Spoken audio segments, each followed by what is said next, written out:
అందరికీ నమస్కారం అండి. ముందుగా హాస్య బ్రహ్మ మన బ్రహ్మానందం గారికి హృదయపూర్వక జన్మదిన శుభాకాంక్షలు. 70 అని నంబర్ చెప్పొద్దు, మనం ఇలా చెప్పుకుంటూ పోవాలి. ఎన్ని జన్మదినాలు మనం శుభాకాంక్షలు చెప్పేవాడిని కాదు, శతకం పైన చెప్తూనే ఉండాలి.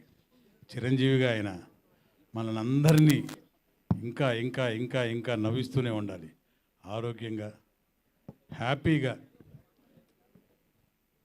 తన శేష జీవితంతో బ్రహ్మాండంగా జరగాలని మనస్ఫూర్తి కోరుకుంటున్నాను. నేను ఒక్కడనే కాదు, ఇక ఆయన గురించి ప్రత్యేకంగా మనం అంత ఇంత ఓహో ఎంతో అని ఇంకా చెప్పక్కర్లా. ప్రతిరోజు మనం దేవుణ్ణి ఎలాగో చూసుకుంటామో బ్రహ్మానందం గారిని కూడా అలాగే చూసుకుంటాం. నిజమా కాదా? మనకున్న దేవుడు ఆ దేవుడు. ఇక్కడ సెల్ ఫోన్స్లో ఉన్న దేవుడు మీమ్స్ దేవుడు బ్రహ్మానందం గారు. సో ప్రతి ఒక్కళ్ళు చిన్న పెద్ద అంటూ తేడా లేదు. చిన్న పిల్లవాడి దగ్గర నుంచి ముసలోళ్ళ వరకు ఏజ్ డిఫరెన్స్ లేకుండా సెల్ ఫోన్ తీసుకున్నారంటే బ్రహ్మానందం గారి మీమ్స్ చూడాల్సిందే, బ్రహ్మానందం గారి కామెడీ పాట చూడాల్సిందే. నాకు తమ్ముడు ఉన్నాడుగా, అన్నయ్య లేడు. నిజంగా చాలాసార్లు చెప్పాను, నన్ను కూడా అంత ఆప్యాయంగా తమ్ముడు తమ్ముడు తమ్ముడు అని పిలుస్తారు ఎక్కడికి వెళ్ళినా సరే, ఎప్పుడైనా సరే. ఎందుకో తెలియదు, ఆ అనుబంధం అలా కుదిరిపోయింది. అది బహుశా మా నాన్నగారు గిరిబాబు గారి వల్ల, వాళ్ళిద్దరికి ఉన్న సాన్నిహిత్యం, వాళ్ళిద్దరికి ఉన్న ప్రేమ, మా ఫ్యామిలీకి వాళ్ళ ఫ్యామిలీకి ఉన్న అనుబంధం, ఇవన్నీ కలిసి వెరసి అనుకుంటాను.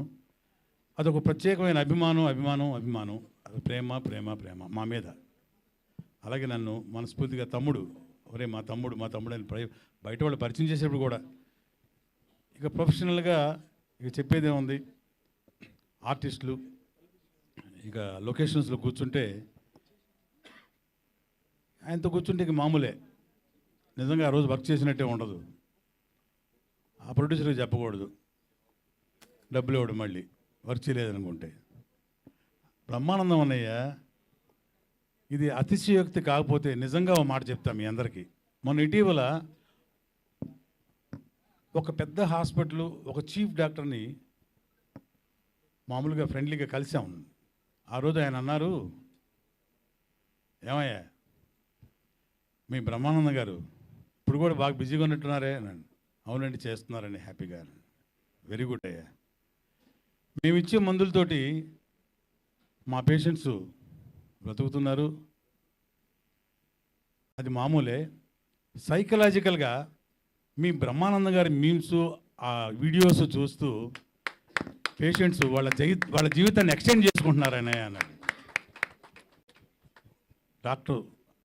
ఒక చీఫ్ డాక్టర్ చెప్పిన మాట. ఆయన ఒక్కరే కాదు, ఎవరైనా ఏ డాక్టర్స్ అయినా సరే పొద్దున్న నుంచి సాయంత్రం దాకా ఆపరేషన్లు చేసి సర్జరీలు చేసి సాయంత్రం 9-10 ఇంటికి వచ్చి మేము చూసేది ఈ కామెడీ. బ్రహ్మానందం గారి 5-6 సీన్లు చూసి పడుకుంటామే, మాకు రిలాక్సేషన్, పొద్దున్నే హ్యాపీగా సర్జరీస్కి వెళ్తామా అని అన్నాడు. అలాంటి ఒక బ్రహ్మానందం గారు ఈరోజు 70వ సంవత్సరం ఇక్కడ జన్మదినం జరుపుకుంటూ మనందరం ఇక్కడ ఆయన ఫంక్షన్లో మనందరం కలవటం నిజంగా మనందరం అదృష్టంగా భావించాలి, గర్వంగా భావించాలి. సో అన్నయ్య మీకు 70 ఏళ్ళు కాదు 100 ఏళ్ళు హాయిగా ప్రశాంతంగా ఇంకా ఇంకా ఇంకా ఇంకా సినిమాలు చేస్తూ ఆల్రెడీ ఒక గిన్నిస్ రికార్డు, ఒక పద్మశ్రీ, ఒక డాక్టరేట్ కాదు 2 డాక్టరేట్లు ఇలా తీసుకున్న మీరు నెక్స్ట్ పద్మభూషణ్ తప్పకుండా మిమ్మల్ని వరించాలని కోరుకుంటున్నాను. పరిస్థితి కూడా మా అందరి వాంఛ కోరిక.